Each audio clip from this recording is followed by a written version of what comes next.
Universal Studios Florida, home to movie magic, thrill rides, and a few that have missed the mark. Today I'm going to go through these, ranking which ones should get a sequel and which ones should be cancelled. Let's get into this. I'm going to start with Men in Black. Now, this is an interesting attraction. It's obviously an indoor interactive ride, and I find this one really strange. I love Men in Black. Love Men in Black. Most of them. I'm not sure if I like the newer ones, but the first couple, definitely a massive fan of. And if you are, then you're gonna love the theming in this one, because it does feel like you are in that kind of environment. You know, the way they've got all the theming in the queue line. The attraction itself is okay. It's a little bit dated from an interactive rides point of view, and I just think it's probably had its day. Although I do enjoy Men in Black, it's kind of past it. I don't think it's really got the same appeal it used to have. And yeah, not going to start strong on this one, I'm afraid, because I would scrap it. And then just round the corner from that, there's an attraction that is in its second incarnation now. It used to be the Back to the Future ride, and it is currently the Simpsons Ride. And again, this is a sort of indoor screen attraction, which this park has too many of, let's be fair. But this is supposed to be 3D, or sort of, is it 3D? You don't have glasses on, so I don't think it's 3D. But it's supposed to be this kind of surround screen thing. And you're in these kind of cars, Simpsons themed cars, and you get up and you're supposed to be going through this roller coaster and all sorts of weird stuff. It doesn't work. It really doesn't work. The technology is far too outdated now. The screen, the picture quality is horrific. A load of people say they get motion sick from this. I personally don't get motion sick on anything, or touch wood, I have not so far. But I can see why you would on this. It is bad. It is not very well synced up anymore, and the technology is just out of date. Now, there's rumblings that this might be getting a third theme. I have heard Pokemon floating around. I don't know if that is true or not. I know there's plenty of people that would love it to go back to being Back to the Future. But as it stands right now, as the Simpsons Ride, it's another one I'm going to scrap. I'm probably going to get a lot of hate for this next one, because I'm sure there are some die-hard fans. Another attraction, and again, it's a movie that I kind of enjoyed in my youth, and I probably would still enjoy now. I haven't watched it in a long time, and that is E.T. Now, they have the E.T. attraction here at Universal, and I actually thought it was closing because it was down for a period whilst they were doing that kind of Shrek section, the DreamWorks bit, and I didn't think it was coming back, or rather I hoped it wasn't coming back, but it did come back, and not really much has changed. It is very, very outdated. Again, it just shows how much the park, or Universal as a whole, have progressed. Right, I've just finished watching Theme Park Worldwide's kind of preview of Epic Universe, and I know it's difficult to compare something from the kind of 80s to something from 2025, but my god, things have changed so badly, or so goodly, it's not even a word, but they have, you know, significantly improved over that 40 odd years, and this just doesn't hit it anymore. It just feels so bad. As I say, I know there are people who are diehard fans of it. I ain't one of them, and again, it's not looking good for this park. I'm going to put this one in the scrap pile too. Right, let's try and change tracks and get a little bit more positive, because there is, of course, the Harry Potter section, the sort of Diagon Alley area, and the Harry Potter ride. Now, this drives me nuts with Universal and Disney. Attraction names are ridiculous. So this is Harry Potter and the Escape from Gringotts. And it's a good ride. It is fantastic. It's that sort of multi-dimensional coaster. There's a few screens in there, again, and sometimes they're not very well blended in. But it is, I love this one. You know, this is, the queue line is fantastic, the attraction itself is great. Obviously can end up with a bit of a queue, which is not that much fun.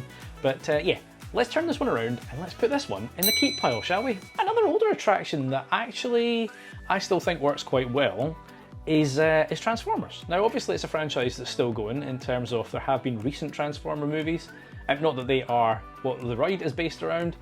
The ride technology is obviously not that new, it's been there for a long time, but I still find it very, very impressive. The kind of motion of those vehicles, the screen-based stuff is actually reasonably well done. It's well mixed with real props. There's the heat, there's the wind effects, all sorts of stuff. I think this is very, very well done, and especially for its age, and it's another one that I'm going to keep. Right, speaking of screen rides, there is one that nobody is going to disagree with me on this one, and that is Fast and the Furious. It's horrific. It's absolutely terrible. The queue line's okay. The ride is just disastrous. Like, it is all screens. not even convincing screens, it's just terrible. You know, they're obviously doing Fast and the Furious now in Hollywood, I think it is, but it's a coaster, so at least the franchise is getting a decent attraction. This thing is a nightmare. I mean, my last trip out there, I didn't even go in. I was like, nope, I've been on it once, it was terrible, and I'm not interested in wasting my time doing it again. So, no surprises, and I don't think anyone's going to disagree. Let's scrap this one, shall we? Another attraction that I was kind of annoyed that I missed out on this. So, I did this attraction many years ago, like 2008-ish time. And then I went with my kids in 2022, so just before I started this channel, and unfortunately it was down for a refurb. So my kids have not experienced it, but when I went back last year with my partner, it was open and I absolutely loved it. That is, of course, the Mummy, Revenge of the Mummy ride. It is fantastic. Great indoor coaster, some fantastic effects, that whole flame on the roof and all that sort of stuff. The sort of trick that at the end when you're, oh yeah, that's you back in the station, no you're not, ha. Just love it. I think it's fantastic, and it is another one that I'm going to keep. Right, we're about halfway through this list right now, and I guarantee that whilst there's things you agree with, there are probably some you don't. So let's get chatting in the comments, and if you are enjoying this stuff, hit that like button for me. The next one, I mean, the decision's already been made, and I agree with the decision wholeheartedly, and that is Ride Rockit. I think this is one of those ones that sounded good on paper and really did not work in practice. The whole concept of it, the whole pick your own song thing, brilliant, love it, great. I went on it last year and had the one seat that the screen didn't work, so I went around it in silence. Trust me, very different experience. But even then, you could tell it was on its last legs because they cut the music selection right the way down in recent years. But those mirror cars, the X car or whatever they call it, those trains are terrible. They're not comfortable at all. It is the first coaster I did with a vertical lift hill. I think I've said this before, I was nervous as hell about Smiler for a long time, and doing this kind of was like, right, can't come back and do this in a hurry, so let's just do it. And I was like, oh, okay. Still not a fan of vertical lift hills, but in any case, this attraction, I would have scrapped it, and Universal have already agreed, and they are scrapping it. In fact, it closes in a few months' time, I think.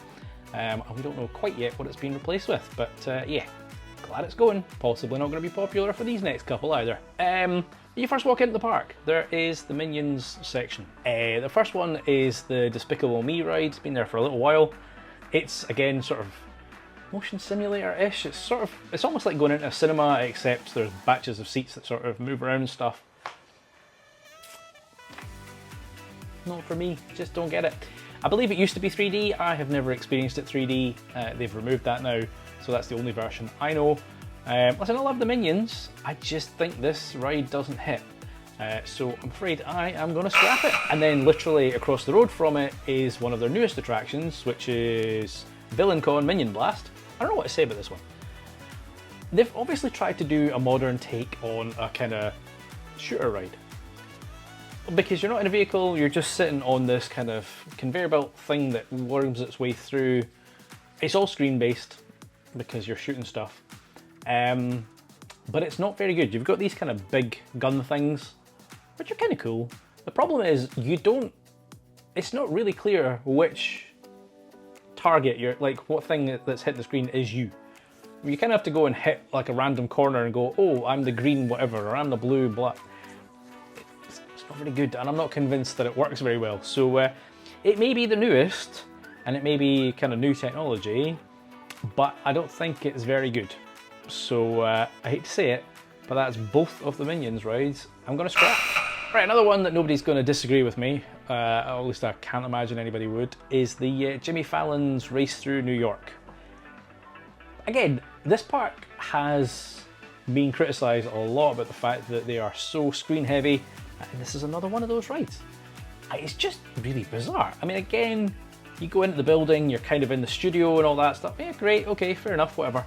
But the actual attraction, like you're going through these stupid dragster car things through New York and then you're in space or something. It's just unbelievably stupid. It just doesn't make any sense to me at all. So, unsurprisingly, scrap it.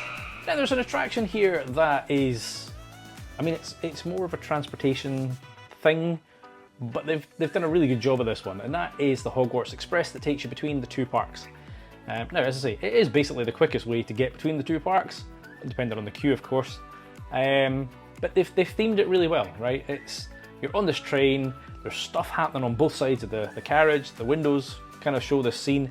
It's different going from studios to islands than it is from islands to studio. So if you do it, make sure you do it both ways because you get a different experience. Listen, it's good. It's really, really well done. I like a transportation ride generally, and this is a good one. So let's keep this one, shall we? There's an attraction that's been there for a while that I've never been on. Doesn't really appeal to me, and that is the Kang and Kodos Twirl and Hurl. Again, stupid names. I have to read the thing because I can't remember it. Yeah, it's just, I mean, it's a flat ride, it spins a little bit, it just doesn't appeal to me in the slightest. That said, I've always said we need flat rides in parks, so I'll give it the benefit of the doubt, even though I've never experienced it. I'll put it in take it or leave it. That ties into the next attraction, which wasn't open when I was there, so I haven't tried it. But again, not expecting anything major, and that is the Trolls Trollercoaster. Little kids coaster, junior coaster in that DreamWorks section next to E.T. I can't remember if this was an existing attraction that was rethemed. I think it might have been. In any case, it was closed when I was there, so I didn't go on it. And I don't think if it is a rethemed, I don't think I've been on it. But listen, again, I never like scrapping coasters, and there's definitely a place for some junior coasters to kind of introduce the younger generation and get them kind of, wanting to go on more rides. So I'm going to give this one the benefit of the doubt as well and put it in that take it or leave it pile. If it's there and it's open the next time I'm over, I might do it for the credit because, I like a credit. But yeah, let's say take it or leave it, shall we? This is the first park that I've reviewed where there is more scrap than anything else. That's not a good look for Universal. Now listen, they've obviously pumped all their energy and all their money into Epic. They are about to start doing the same thing here in the UK now that that is confirmed. I do wonder what they're going to do with this park because of the 3 parks they've got in Florida, this one clearly is showing its age. It's the worst and it needs a significant overhaul. Now whether they sort of chisel away at that and just refresh a ride, remove a ride, update a ride, like they're doing with Ride Rockit. They obviously did VillainCon 2 years ago, 3 years ago, something like that. So, they're doing little bits and pieces, but to me, there's so many of the attractions here that are just past it and need replaced that I think it's going to be many, many, many years before this park is one that I thoroughly enjoy going to. So listen, I'd love to know your thoughts on this one. I'm sure there's some stuff you agree with and probably some that you do not. So let's get talking in the comments. If you've enjoyed this one, make sure you hit that like button, and as always, consider subscribing. If you do like this sort of stuff, I've got an entire playlist full of me reviewing parks, so go check that out.